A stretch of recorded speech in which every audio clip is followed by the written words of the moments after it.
En Egipto existe probablemente la fuente más abundante del mundo de ADN humano antiguo. Está casi todo concentrado en un espacio muy reducido y permite formarnos una idea completa de lo que era una civilización antigua. Podemos extraer ADN de gente del pueblo, ADN de la realeza y de todas las capas intermedias de la sociedad.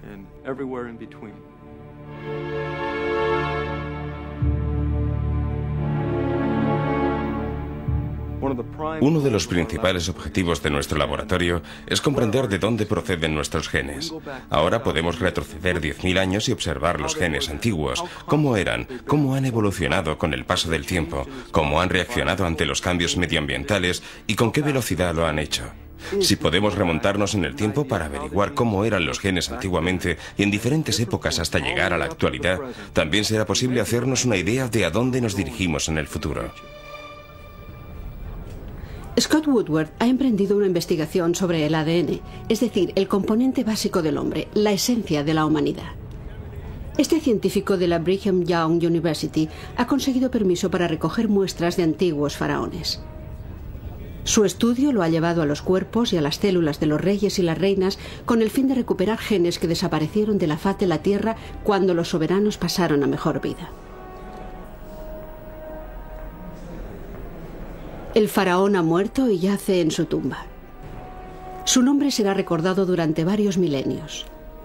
Su magnificencia impresionará a generaciones venideras. No obstante, la investigación de Scott Woodward no se centra en los ostentosos signos de la grandeza faraónica, sino en la búsqueda de los secretos más íntimos de los soberanos. Los secretos de los faraones. Investigación de ADN antiguo.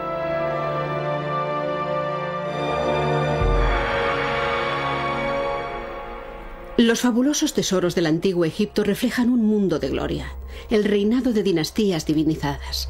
Los antiguos jeroglíficos nos relatan aspectos de la vida cotidiana de los faraones y de sus creencias. Las pinturas muestran el momento en que ellos y sus familiares pasan a mejor vida, al mundo que aguarda más allá de la muerte.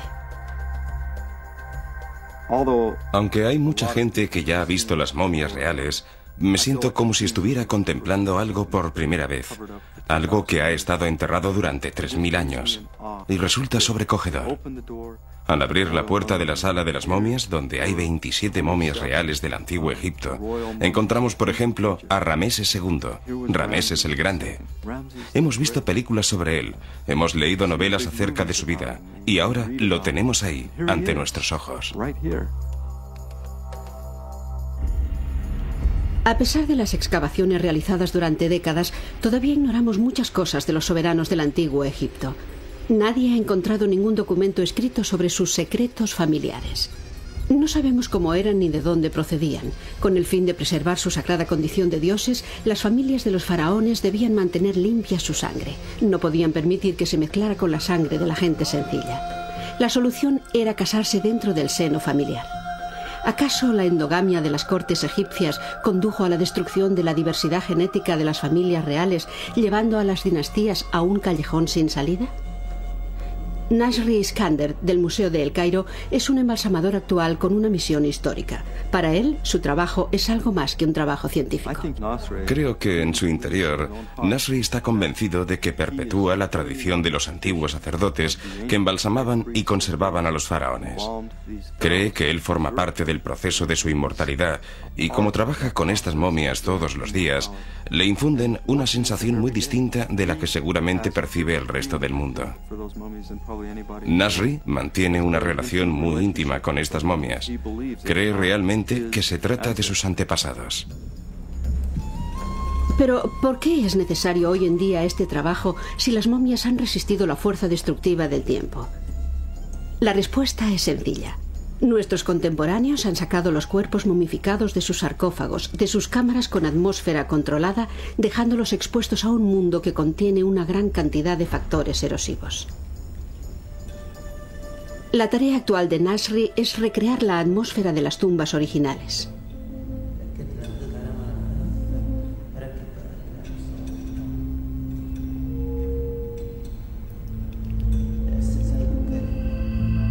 Los nuevos sepulcros de cristal están cerrados herméticamente y casi no contienen oxígeno. El nitrógeno que hay en su interior evita la descomposición de las momias.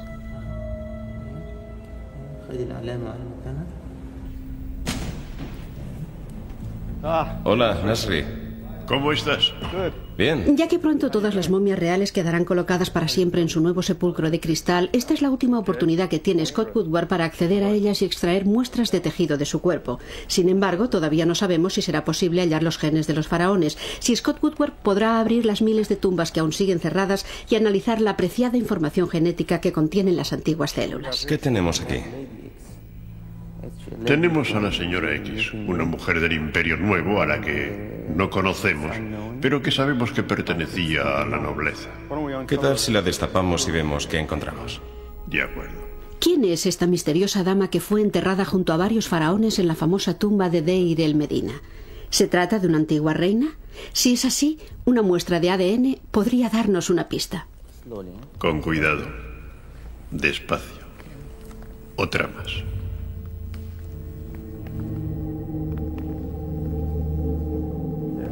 ¿Ya hay bastante? Creo que ya basta. Sí, está bien. Vamos a ponernos los guantes y la mascarilla. Puede resultar muy difícil obtener resultados, muestras de ADN de la señora X, porque esta mujer, al igual que otras momias que se hallan en museos, ha recibido radiaciones gamma, con el fin de evitar el proceso de descomposición provocado por hongos y bacterias. Sin embargo, las radiaciones también destruyen el ADN. Lo hemos sabido a partir de muestras actuales de ADN. Si reciben radiaciones, resulta más difícil conseguir de ellas secuencias de ADN. Es posible que a la señora X y a todas estas momias les ocurra lo mismo, ya que han sido sometidas al mismo proceso. Por eso será muy importante averiguar si somos capaces de recuperar el ADN a partir de una muestra de una momia como la de la señora X. Otra vez así. Está en muy buen estado. El proceso es una auténtica investigación forense, una búsqueda de pruebas. No serán las pruebas de un crimen, sino las pruebas de la historia.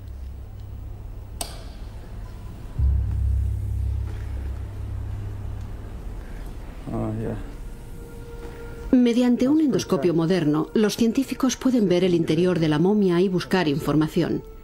Cicatrices y marcas en la piel, indicios en el interior de la momia. Todo ayuda a Scott Woodward y a Nasri Iskander a conocer la posición social de esta persona en el antiguo Egipto. Un cuidadoso proceso de secado ha dejado el cuerpo intacto. Conserva el cabello arreglado después de la muerte y todos los detalles de su piel reflejan su personalidad. Pero aunque no dejará rastro de su verdadera identidad, una muestra de ADN podría darnos alguna pista acerca de su posible conexión con los faraones y su corte. Los científicos solo necesitan una diminuta muestra de tejido del cuerpo para llevar a cabo el análisis. Hay que tener el máximo cuidado al tomar muestras del interior del cuerpo para no dejar marcas ni dañarlo.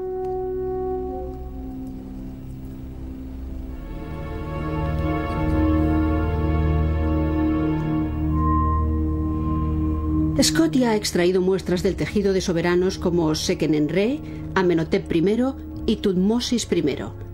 El próximo será Tutankamón, el famoso joven rey. Woodward espera recoger muestras de 27 momias reales y de 500 momias menos conocidas almacenadas en el museo. Una de las cosas que nos gustaría averiguar es quiénes eran los faraones, qué ley de sucesión tenían, qué línea genealógica seguían. ¿Era importante que la sucesión fuera de padre a hijo? ¿O era más importante que fuera de madre a faraón, de madre de faraón a faraón? Estas son las preguntas que quizá podamos responder investigando el ADN, siguiendo el ADN a través del linaje. Hasta el momento, el único testimonio escrito de la herencia real es la lista de soberanos que hay en un muro del templo de Abido. Sin embargo, a pesar de mostrar meticulosamente el orden de sucesión, la lista no ofrece información acerca de la relación genética entre los faraones. El rey Tutankamón pertenece a la dinastía 18, tal vez la más espectacular. La genealogía de esta dinastía plantea una serie de intrigantes cuestiones genéticas e históricas. Una de ellas consiste en saber si el rey Tutankamón llegó a casarse con su hermana, tal como describe la silla dorada de su tumba. Uno de los descubrimientos más extraños de la tumba de este faraón fueron 2 fetos que yacían en ella. Uno de estos fetos está desarrollado hasta cerca de los 9 meses. Quizás se trate de un hijo de Tutankamón. El otro feto solo alcanzó los 5 meses y todavía no tiene totalmente formados los huesos del cráneo. ¿Era Tutankamón el padre de estos niños que no llegaron a nacer? ¿Fueron abortados porque el matrimonio entre hermano y hermana no producía un retoño lo bastante robusto? También existen pruebas que sugieren que el mismo rey Tutankamón no era hijo de su teórico padre, el extraño faraón Ajenatón, casado con Nefertiti. La insólita forma del cuerpo de Ajenatón podría ser producto de una deformidad genética, tal vez debida a la endogamia. Otra hipótesis es que Amenhotep III, el abuelo de Tutankamón, concibió a este con Nefertiti, o quizá con su propia hija. Pero el culebrón de la corte egipcia todavía no ha llegado a su último episodio. En el laboratorio de Scott Woodward se combina la tecnología más avanzada con el Egipto más antiguo. Hace pocos años se descubrió la denominada técnica RCP, reacción en cadena de polimerasa, que revolucionó inmediatamente el trabajo con el ADN, tanto contemporáneo como antiguo. Hoy en día los científicos pueden buscar, recuperar con éxito y reconstruir los componentes más diminutos del genoma humano. Dado que las máquinas llevan a cabo de forma imperceptible gran parte del trabajo inicial, el análisis en la sala con luz ultravioleta resulta especialmente emocionante. Ah, sí, aquí está. Este es el primer paso de todo el proceso en el que ya somos capaces de determinar si podemos hallar el ADN antiguo. Lo que vamos a hacer ahora es extraerlo de la gelatina y someterlo a una reacción secuencial con el fin de obtener la secuencia de ADN de este individuo.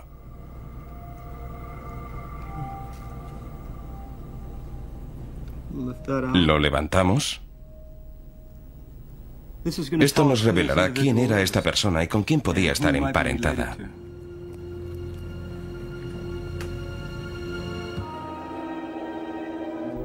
Las momias siempre nos han fascinado.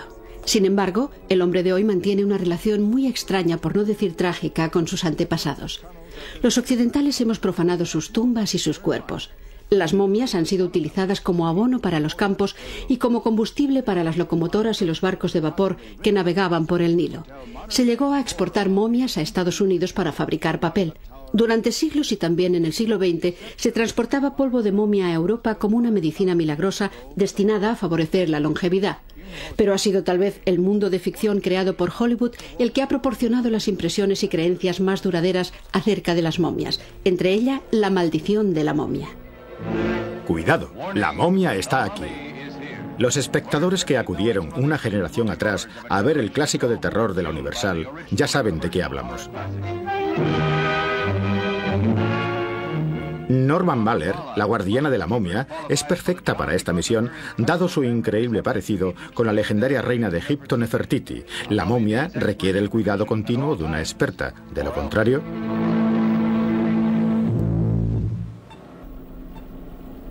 Hace poco, Woodward fue el primer científico del mundo que halló muestras de ADN en el hueso de un dinosaurio. Lo que parecía un sueño posible tan solo en la película Parque Jurásico se convirtió de repente en una realidad. La idea de crear un faraón a partir de los genes hallados en Egipto resulta fascinante. Parque Jurásico sigue siendo en gran parte una ficción. Lo que podemos hacer actualmente, en lo que sería un parque faraónico, es extraer unos diminutos fragmentos de información genética de un faraón que vivió 2.000 o 3.000 años atrás, reconstruirlos y averiguar gran cantidad de cosas acerca de esa persona. Sin embargo, todavía no podemos combinar toda esta información para crear el genoma completo de un faraón y hacerle revivir. No podemos hacer eso. De momento es imposible. No obstante, podemos saber muchas cosas acerca de esa persona, gracias a los datos que hemos podido elaborar a partir de estos fragmentos de ADN de 3.500 años de antigüedad.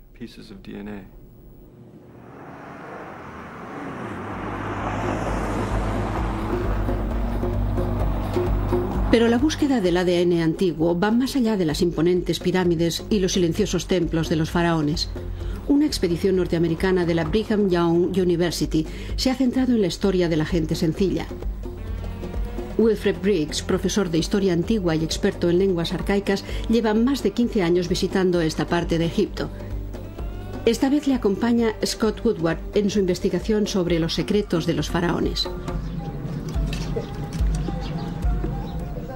Con el estudio de los hombres y mujeres corrientes que vivieron en la época de los faraones y bajo la dominación griega y romana, los científicos esperan ofrecer una interpretación más elaborada de la historia egipcia.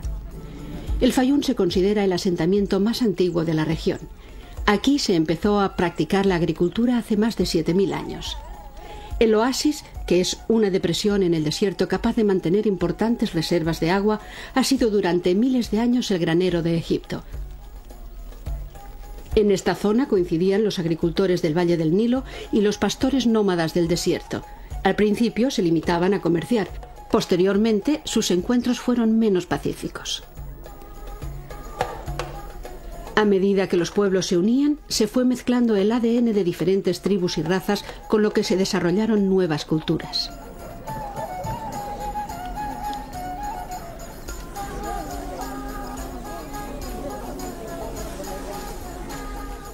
Este canal, que fue construido hace 4000 años, desvía el agua del Nilo y nutre la depresión del Fayum. La gente que vive en sus orillas utiliza el canal casi del mismo modo que se hacía en época de los faraones.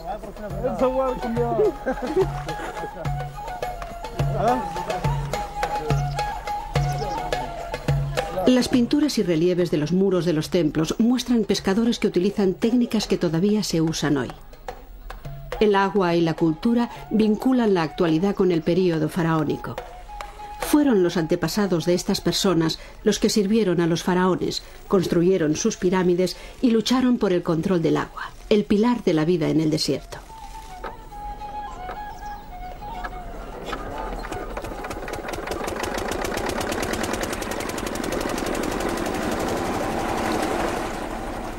Del mismo modo que el agua ha sido el motor de toda la historia egipcia, el material genético, el ADN, ha fluido a través de generaciones desde el pasado más remoto hasta la actualidad.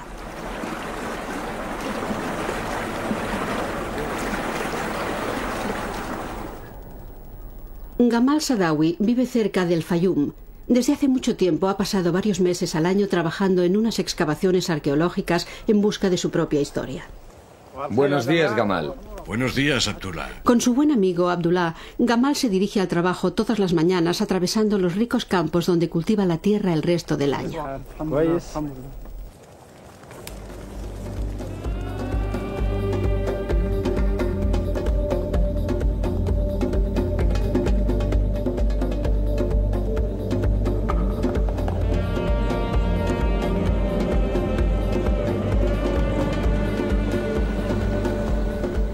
Para Wilfred Briggs, este es el camino de la historia. Bajo la arena que lo invade existen restos de prósperas culturas de otras épocas. El profesor Briggs ha invitado a Scott Woodward al lugar de las excavaciones con la esperanza de que su tecnología de vanguardia arroje más luz sobre los miles de años de historia que yacen enterrados bajo la arena del desierto.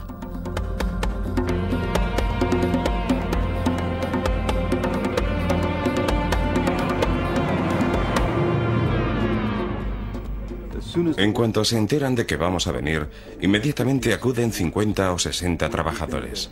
Todos están impacientes por trabajar para nosotros. Están muy emocionados. A Griggs le gusta saludarles. Todas las mañanas, cuando sale del coche, les da un gran abrazo. Les saluda con la mano, les habla en árabe, les desea buenos días. En realidad, saluda a todos y cada uno de ellos. Buenos días, Abu. Buenos días, ¿cómo está? Hola, Gamal. ¿Todo va bien? Sí, muy bien, perfecto.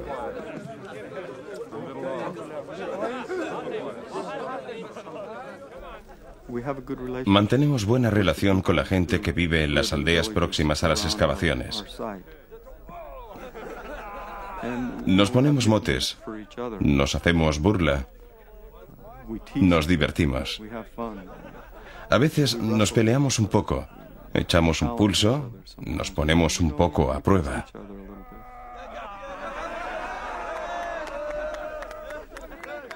Venga, preparaos todos, vamos a trabajar.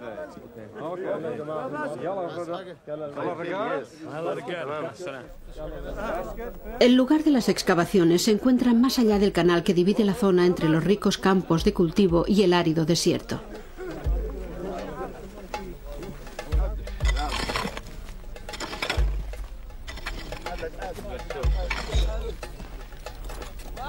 La zona se conoce como Fak el Gamus, nombre que indica que se trata de una antigua ruta para el ganado que comunicaba el oasis con el Nilo. Actualmente los restos de civilizaciones antiguas están enterrados bajo sucesivas capas de arena. Wilfred Griggs mantiene una estrecha relación con la Organización de Antigüedades Egipcias y se ha granjeado una gran admiración gracias a su respeto por las culturas antiguas y actuales. Por otra parte, estas excavaciones resultan singulares por su carácter multidisciplinar. Los arqueólogos y los biólogos trabajan codo con codo, mientras los geólogos buscan una respuesta en el mismo material que estudian los químicos y los médicos.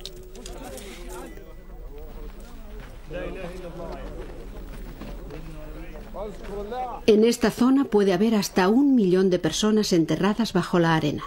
De todas las regiones de Egipto, el Fayum fue, al menos durante el último período de la antigüedad, una de las zonas más activas. Griegos, romanos y egipcios vivieron aquí juntos. Por ello encontramos una maravillosa mezcla de culturas, de religiones y de ritos, tanto en relación con la vida cotidiana como con la vida eterna. Tenemos, pues, una gran oportunidad para comprobar cómo se integraron los pueblos, cómo vivieron juntos y cómo murieron juntos. Creo que lo que debemos hacer aquí es tratar de seguir el contorno de esta zona para ver si realmente es un pozo o si simplemente es una roca sólida que conserva la humedad. Hay mucha arena en el centro y habría que quitarla. La arena es un desecante muy bueno que seca los cuerpos rápidamente y conserva el ADN en los tejidos. Para nosotros es una gran suerte, porque así podemos recuperar los tejidos y extraer el ADN. Cuando estamos en el desierto tenemos mucho tiempo, porque se tarda mucho en abrir una sepultura. Por eso uno tiene mucho tiempo para pensar quién sería esa persona y cómo pudo haber vivido. Uno observa el esqueleto y ve lo gastado que está. Quizá encuentra un hueso fracturado y posteriormente curado, o las secuelas de una enfermedad. Y entonces se pregunta cómo vivía esta gente, cómo era para ellos la vida cotidiana. Muy bien, Gab, ¿qué tenemos aquí? A ver. Bueno, no está mal. Este cadáver presenta algún que otro problema, ya que no le queda mucho tejido. Me refiero a tejido blando. Lo que sí tenemos son huesos. Así pues, podremos extraer ADN de las costillas. ADN no contaminado, pero seguramente la mejor fuente de ADN serán los dientes. Estos dientes, los de abajo, están intactos y también los de arriba. Así podremos sacar uno de estos dientes, perforarlo hasta dentro y extraer de allí el ADN. Podemos averiguar muchas cosas acerca de estas personas analizando su ADN. Por ejemplo, quiénes eran en realidad, de dónde procedían, cuál era su origen étnico. A ver, 3,75. Y ahora a lo largo. También queremos averiguar qué relaciones hay dentro del cementerio. A menudo encontramos adultos y niños enterrados en una misma cavidad. ¿Acaso están emparentados? ¿O simplemente murieron el mismo día a causa de una enfermedad difundida por la comunidad? También deberíamos ser capaces de hallar rastros de esta enfermedad en los cadáveres, el ADN de las bacterias o tal vez de los virus que contaminaron a esta gente. Era un hombre muy alto. No podemos obtener esta información de ninguna otra fuente. No está en la cerámica ni en las ropas. Tampoco está en la patología de los huesos. Podemos reconstruir la genealogía de estas personas. Tenemos una información que no se ha tocado durante 2000 años y ahora podemos analizarla. Podemos regresar a los comienzos de este cementerio y ver cómo era entonces. Cuando los griegos conquistaron esta tierra en el año 332 antes de nuestra era, un nuevo pueblo dejó sus huellas en el desierto del Sáhara.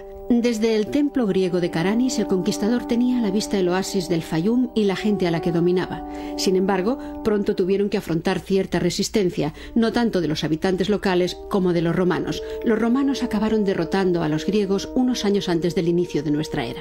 El desierto se convirtió pronto en el último conquistador de Karanis. Aunque los templos y las ruinas son el testimonio silencioso de la muerte de las culturas, los genes que pasaron a los griegos y a los romanos sobreviven todavía en los actuales habitantes. En el emplazamiento de Fak el Gamús, los científicos desentierran poco a poco un misterio sepultado con los antiguos habitantes de la zona.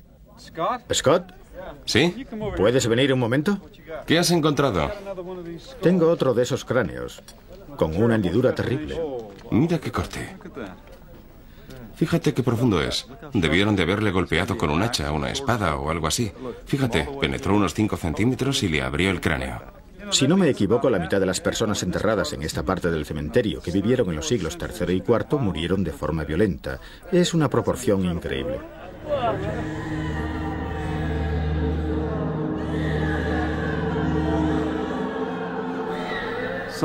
Tuvo que ocurrir algo muy grave. Fue una ejecución sistemática que se aplicó a toda la comunidad y determinó la desaparición del pueblo. Personas de todas las edades, hombres, mujeres y niños. ¿Por qué encontraron una muerte tan horrible? Si estas personas pertenecieran a un pueblo diferente, podríamos pensar que esta fue una de las razones de la ejecución. Sí, es cierto, tiene que ser en esa dirección, a unos 5 metros.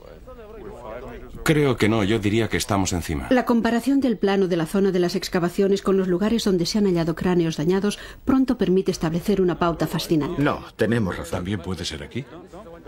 No nos confundas con hipótesis. Estamos decididos. Una de las cosas que más me ha sorprendido de este yacimiento arqueológico del norte de África, de Egipto, es que el 85% de las personas enterradas en la capa superior del cementerio tenían el pelo rubio. ¿De dónde procedían? ¿Pertenecían a pueblos del norte del Mediterráneo? Actualmente tenemos las herramientas apropiadas, el ADN, para poder precisar con gran exactitud cuál era el origen de estas gentes. Dado que los rituales relacionados con la muerte y los enterramientos suelen ser los aspectos más persistentes de las culturas antiguas, cualquier cambio radical en los hábitos funerarios indica un gran cambio cultural. ¿Estamos bien? Debería ser 7,07. 1 pulgada por encima de los 200 metros no hay nada. No, estamos bien. En las sepulturas más profundas, las más antiguas, los cuerpos están colocados con la cabeza orientada hacia el oeste. En la antigüedad se creía que con la puesta del sol los muertos se levantaban de la tumba y se dirigían hacia occidente, donde les esperaba la vida eterna. Cuando la arena cubrió las sepulturas antiguas, se enterraron nuevos cadáveres encima. En las sepulturas superiores más recientes, los cuerpos dan un giro de 180 grados. Ahora la cabeza está orientada hacia el este. La nueva orientación corresponde a la creencia de los primeros cristianos de que Jesús resucitado volvería a la tierra desde Oriente y que los muertos se alzarían de sus tumbas para acompañarle. No hay un solo gen que identifique el cristianismo ni ninguna otra creencia. Sí es posible, en cambio, estudiar los genes de toda una población y relacionarlos entre sí. Existen censos de la zona y el periodo correspondiente al cementerio que demuestran que había un gran número de matrimonios entre hermanos. Eso se puede ver en los niveles más bajos del yacimiento. De hecho, es lo que hemos comprobado. Cuando observamos la capa más profunda, todos son muy parecidos. No obstante, a medida que ascendemos, observamos un alejamiento de la uniformidad que refleja un posible cambio cultural importante. Se trata de lo que consideramos una prueba biológica de la introducción del cristianismo en la zona, que incluye el tabú del matrimonio entre hermanos. Eso es lo que vemos reflejado en los genes de las personas de los niveles más altos del cementerio.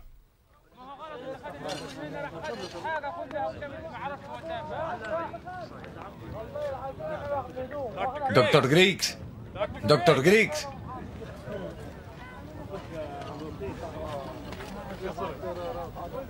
¿Qué has encontrado, Blake? Parece que tenemos una sepultura muy bien conservada. He pensado que querría verla. Ajá, pues es cierto. Quítale un poco el polvo de encima. Sí, es una sepultura muy buena, colocada de este a oeste. Aquí está la cabeza. Hay unas piedras que la protegen. Buen trabajo. Muy bien. Parece más bien que el cuerpo esté orientado hacia el sudeste. ¿Cree que lo enterraron en invierno? Creemos que aunque la tumba esté orientada hacia el sur, no significa que lo enterraran en invierno. Igual que las que lo están hacia el norte, tampoco indican que se tratara de un entierro realizado en verano. Déjame la brocha. Pero aquí no todo es arena, y Scott emprende su búsqueda de ADN en las profundidades más tenebrosas. Me gusta la aventura. Me gusta navegar por ríos, escalar montañas y descender en rappel. Además resulta muy útil para nuestro trabajo. Tenemos unas fosas enormes en el cementerio y no sabemos qué hay en el fondo. Da un poco de miedo. Todos hemos visto películas con peligros que acechan en el fondo de una cripta. Cuando empiezo el descenso, me vienen estos pensamientos a la cabeza.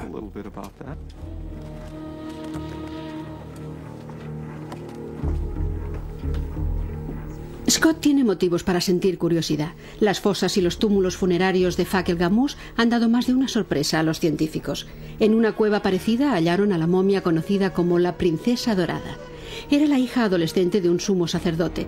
La máscara dorada es exponente de la riqueza de la familia. Se trata de una característica común en las sepulturas de la época faraónica. Por su parte, el complejo entrelazado de las vendas es típico del período romano posterior a la era de los faraones. Scott, Sí, ¿hacia dónde se abre el túnel? no lo sé. Esto es fantástico. Hay todo tipo de escarabajos. Hay unos escarabajos peloteros enormes. Hay como media docena de escarabajos diferentes. Puedes coger una muestra. Me iría bien tener uno de esos insectos. ¿De acuerdo? ¿Te has divertido? Sí. Es increíble. Resulta difícil saber lo que hay abajo. Puede que exista un túnel hacia la derecha y otro hacia la izquierda. Uno hacia el este y otro hacia el oeste. Eso confirmaría nuestra teoría sobre la orientación de las Sí, sepulturas. hay un agujero muy grande, pero está lleno de arena, mucha arena. ¿Se puede bajar? Habría que sacar un montón de arena para averiguar hacia dónde va el túnel. No sé, creo que va en ambas direcciones. ¿Hacia el este y hacia el oeste? Creo que sí. ¿Crees que vale la pena excavar? Me ha parecido muy interesante. Deberíamos intentar sacar lo que hay. Se lo consultaremos a Wilfred. Sí, de acuerdo. Al hallar una momia excepcionalmente bien conservada, el ADN puede aportar pruebas que expliquen si esta persona tenía algún rango especial en la sociedad gracias a su origen, raza o parentesco. Esta momia hallada en el yacimiento es particularmente misteriosa. Cuando la encontraron tenía las puntas de los dedos cubiertas de oro. Los científicos la llamaron Goldfinger. Hemos observado que no hay semillas en el interior del cráneo. Tiene la nariz abierta. Le han extraído el cerebro y hay una especie de resina negra en su lugar. Gracias a los rayos X también sabemos que tiene dos envoltorios colocados dentro de la cavidad abdominal. O sea que tenemos una momia del último período, momificada de hecho, con el estilo más antiguo. Sin embargo, sabemos que no era miembro de ninguna familia real porque en aquella época ya no había soberanos. De modo que debemos suponer que era una persona acaudalada y disfrutaba de una alta posición social. Sería interesante saber qué son estos envoltorios. Si usamos un endoscopio, con un endoscopio podemos echar un vistazo a ver qué encontramos. Sabemos que están ahí por las radiografías, pero quizá veamos algo más con el endoscopio. ¿Crees que son aromáticos o que solo contienen semillas? ¿Tienes alguna idea? Hemos comprobado más de una vez que guardaban cosas envueltas en lino en el interior. No sabemos si son los órganos o tal vez... También hemos encontrado semillas en el interior de los cuerpos. No creo que sean envoltorios de semillas. Seguramente se trata de los órganos que fueron embalsamados y se volvieron a colocar dentro. Bien. Deberíamos recoger muestras y averiguarlo. O quizás se trate de otra cosa. Vamos a echar un vistazo a ver qué averiguamos. Lo introduzco por aquí, por el costado, en la incisión que le hicieron para la momificación.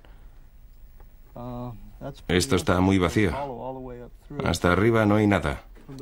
Miro alrededor. Aquí hay algo. Ah, sí, es uno de estos envoltorios. ¿Es muy grande?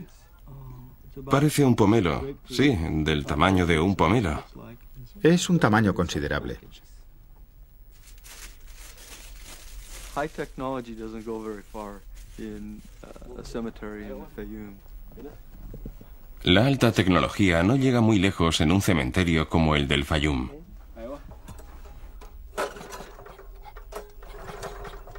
Por eso tuvimos que traer nuestro sofisticado aparato de rayos X. También trajimos nuestro propio revelador. Y ahora lo tenemos en medio del desierto donde no hay electricidad y resulta que no podemos poner en marcha el generador. No es nada fácil. Supongo que en esta tierra lo apropiado es tener un cuarto oscuro con 1001 luces.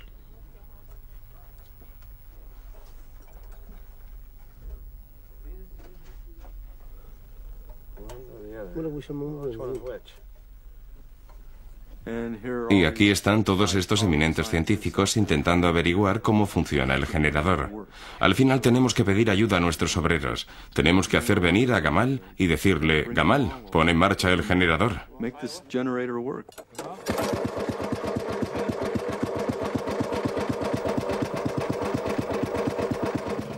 Resulta emocionante estar aquí en el Sáhara después de pelearnos en la aduana para pasar el material, el generador para producir corriente. Es fantástico poder disponer de energía para hacer funcionar el aparato, hacer las radiografías y revelarlas aquí en nuestro completo laboratorio. En realidad nos divertimos mucho y experimentamos una gran emoción. Vamos a coger esta. Los científicos se preparan para la primera radiografía de prueba. Han bautizado la momia que están examinando con el nombre de Diamond Lil, ya que el complicado vendaje del cuerpo forma una estructura de rombos que recuerda a los diamantes. Al igual que la princesa dorada, el vendaje de Diamond Lil es típico del período romano de la historia de Egipto.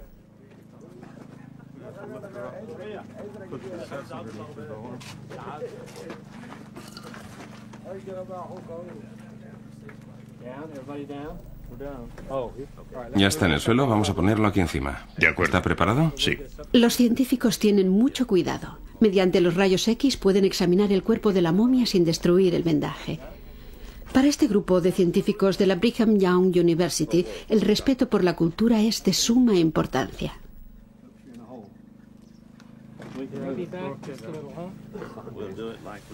Debe estar aquí encima. Echarlo hacia atrás, un poco más atrás.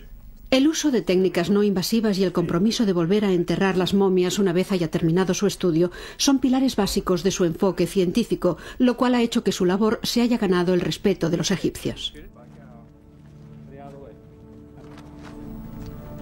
Bueno, que no se acerque nadie, apartaos.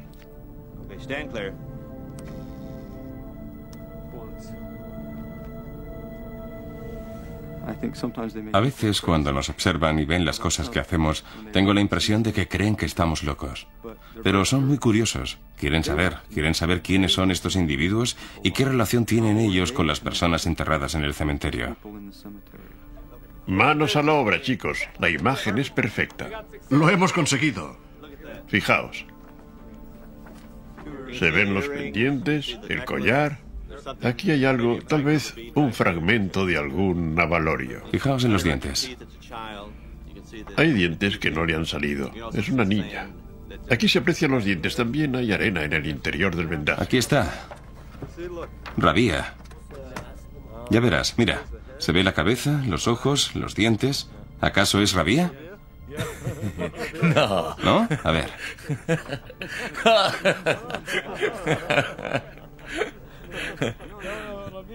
Rabia no es una momia. La importancia de Goldfinger, Diamond Lil y la princesa dorada es que son representantes de una nobleza del mismo periodo que los campesinos, pero mucho más reciente que las dinastías faraónicas. Así podremos comprobar si había interrelación entre la aristocracia y las clases bajas y comprender la dinámica de dicha relación. ¿Hubo alguna contribución genética de los nobles a la gente del pueblo? Basándonos en esta información, podremos estudiar la trayectoria de la dinastía 18 e intentar descubrir si tuvo lugar alguna contribución de las clases bajas al linaje real. De igual modo, con estos individuos que estudiamos en el cementerio, podremos observar la influencia griega y romana. Sabemos que hubo una influencia política, la imposición de una estructura de gobierno, pero no sabemos qué influencia genética tuvieron los griegos y los romanos en la población común y corriente.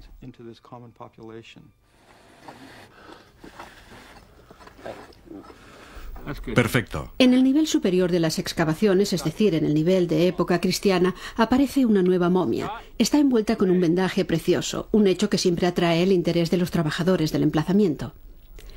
El drama irrumpe de forma sorprendente. El equipo encuentra varios bebés enterrados junto al adulto.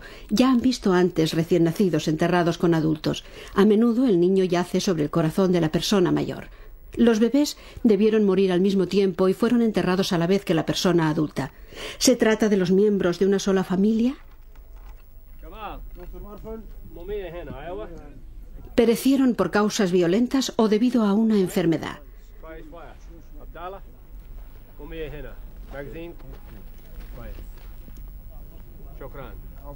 ¿Podrá Scott Woodward desvelar el misterio analizando el ADN? Si la muestra de ADN antiguo resulta útil, será capaz de revelar la verdad enterrada con estas personas. Va a costar sacarlo. Ya lo sé. Hay que introducir la tabla inclinada. Y en la cabeza hay suficiente espacio para hacerlo. En realidad, aquí también hay sitio. Dr. Griggs. Gracias. Cuidado con esto. Es de la otra sepultura. Prefiero darle la vuelta porque está curvada. Tú levántala un poco y vigila la cabeza, que no se desplace. Cuando te avise, la elevas un poco. ¿Preparado? Yo colocaré la tabla por debajo. ¿Estás listo, Scott? Sí. Con mucho cuidado. Yo disfruto implicándome emocionalmente en las cosas que analizo, en los individuos que estudio. Por eso, la posibilidad de ir al cementerio y desenterrar a esa persona desde el momento inicial del descubrimiento y el hecho de seguir todo el proceso hasta el hallazgo de los genes resulta para mí muy importante y emocionante. De hecho, creo que esta es la manera adecuada de hacerlo. Ya lo tenemos sobre la tabla. ¿Dónde está Gamal? Gamal, ven aquí. Vamos a levantarla. Yo sigo. No os tropecéis. Cuidado.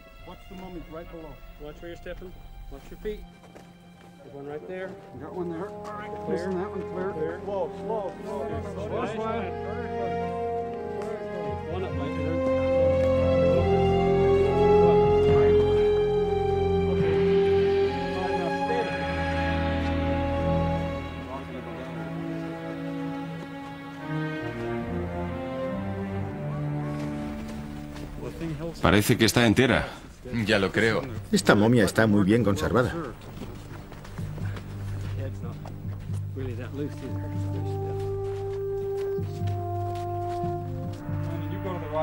Vosotros retroceded un poco y nosotros daremos la vuelta. La colocaremos a lo largo. Vamos a intentarlo.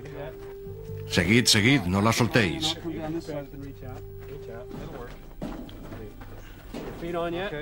¿Ya está sobre la mesa? Muy bien. Fíjate, Scott. Aquí, donde la tela está descompuesta, se pueden identificar al menos dos larvas de insecto. Una es de mosca y la otra de escarabajo. ¿Dónde? Aquí está la de escarabajo. Eso significa que hubo cierto grado de infestación. Esta persona no fue enterrada inmediatamente después de su muerte, porque los insectos tuvieron tiempo de infestarla. Si determinamos hasta qué grado se desarrollaron, podremos saber cuánto tiempo pasó hasta que la vendaron. Este pequeño punto por sí solo ya puede aportarnos mucha información. Después de analizar el cuerpo, los científicos descubrieron que aquella persona había pasado 4 días muerta hasta que fue vendada, lo cual resulta poco común en una cultura que exige que los muertos se entierren en un plazo de 24 horas. En este caso debió de suceder algo excepcional. Tal vez una familia entera pereció a causa de una enfermedad y tardaron tiempo en encontrarla. Dado que el vendaje no tiene un interés especial y que la momia está en gran parte descompuesta, los científicos deciden abrir cuidadosamente la parte que le cubre la cabeza. A medida que la vamos desenvolviendo, uno tiene la misma sensación que en la víspera de Navidad. ¿Qué hay en la caja? Es como el regalo envuelto que no adivinas. La agitas, escuchas el ruido que hace, pero no sabes qué hay dentro. Y esto es lo más emocionante. ¿Qué habrá en esa caja? Así pues, empiezas a abrir y a medida que vas sacando el papel, intentas mirar más rápido que los demás para poder verlo primero, antes que el chico que hay al otro extremo de la mesa. Observando los objetos hallados, no hay duda de que tanto los pueblos anteriores como los posteriores al cristianismo profesaban un gran respeto a los muertos. Siempre les dejaban cosas de valor para que las utilizaran en la otra vida. Entre los hallazgos se encuentran unos calcetines de bebé hechos con el típico tejido de punto. Antes de este descubrimiento se creía que este tejido era un invento realizado por los británicos 1500 años después. Esta parte ya está descubierta. Pues voy a quitar la otra parte. Hay cabello pegado. No pasa nada. Insectos, fíjate.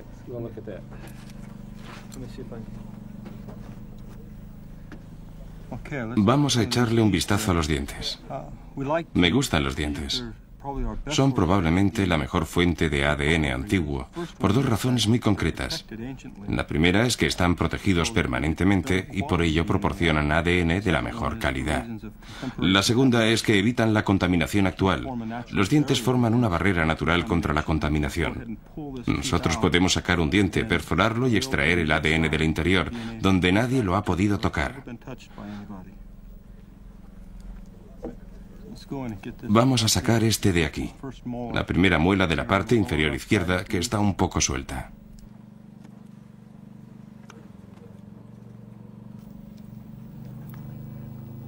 Haz palanca. Eso es. La muela es la única cosa que abandonará el desierto. Muy pronto la momia regresará a su sepultura. Echémosle un vistazo. Quiero sacarle una fotografía y luego podemos volver a vendarla. Syed? Himaya? Shai. La arqueología a menudo ha sido, con motivo, una ciencia sometida a análisis político. Su situación en Egipto es un ejemplo de esto. Muchos egipcios han criticado a los extranjeros por explotar su cultura y saquear sus lugares históricos. Comprendo que haya quien se sienta un poco molesto o incluso enfadado porque excavemos en sus cementerios, saquemos a sus antepasados de la tumba y los estudiemos. Sin embargo, siempre procuramos tratar a estas personas con el mismo respeto con que fueron tratadas anteriormente, cuando las enterraron por primera vez. Hemos comprobado que los hombres con los que trabajamos en Egipto están muy interesados en las cosas que hacemos. También les interesa su pasado, quieren saber quiénes son, qué relación guardan con los faraones del antiguo Egipto. Nosotros les aportamos algunas respuestas, intentamos trabajar con ellos. Sabemos que les entusiasma la idea de averiguar su origen y el pasado puede revelárnoslo.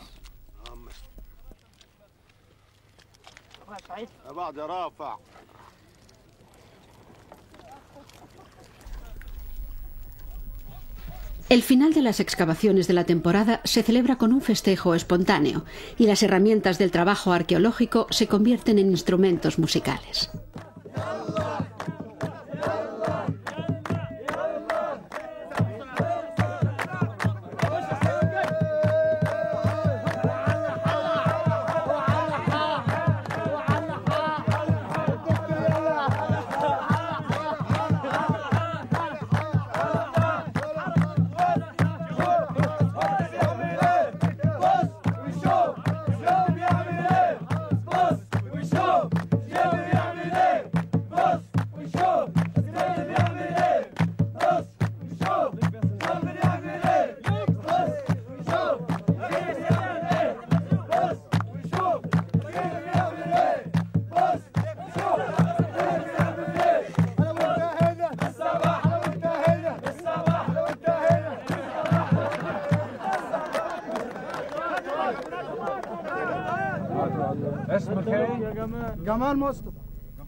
No obstante, todavía queda una última labor. El mayor problema que existe en la investigación del ADN es que las muestras de ADN antiguo se contaminen con ADN actual. Con el fin de conocer el ADN de todos aquellos que pudieron estar en contacto con las momias, los científicos toman muestras de cabello. Así, Woodward será capaz de emplear los resultados como si fueran huellas dactilares y detectar si se ha producido alguna contaminación.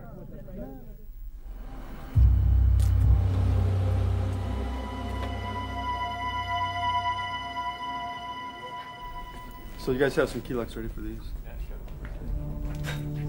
En su laboratorio de Provo, Utah, Scott Woodward y sus investigadores son pioneros en la búsqueda de ADN antiguo. Los científicos dan el nombre de polvo de momia a la sustancia de la cual extraen el ADN. Solo necesitan una muestra diminuta de células para poder iniciar la investigación.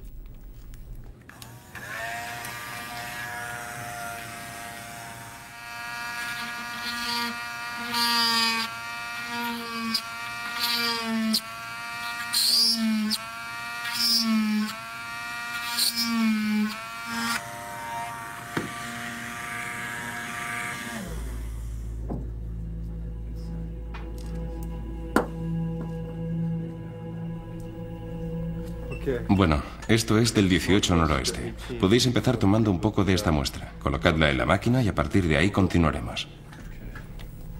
La primera tarea de los investigadores es abrir las células y separar todas las moléculas que las componen y el ADN que contienen. Como el ADN antiguo no estará en su estado completo original, lo importante será encontrar las piezas e iniciar el proceso de unirlas para que adopten forma de ADN. En las células vivas, el ADN se compone de miles de millones de pares de bases. Woodward está satisfecho cuando es capaz de hallar unos centenares más o menos intactos.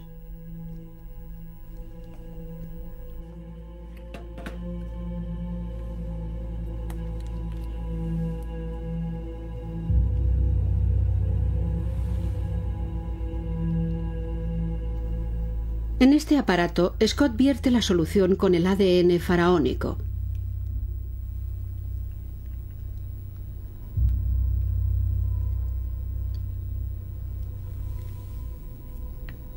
El proceso que aquí comienza acabará produciendo una imagen del ADN antiguo, la huella genética del faraón. Haciendo pasar una corriente eléctrica muy fuerte por la sustancia gelatinosa del aparato, se inicia el proceso que hará visible el ADN antiguo.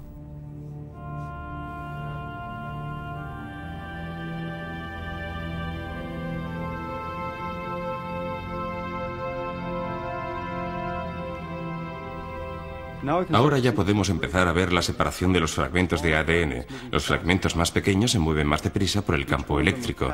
Cada uno ha sido marcado con un poco de radioactividad, lo que nos permitirá comprobar cómo los distintos fragmentos forman una escalera en la película. Así podremos ver la auténtica secuencia de ADN de esta persona.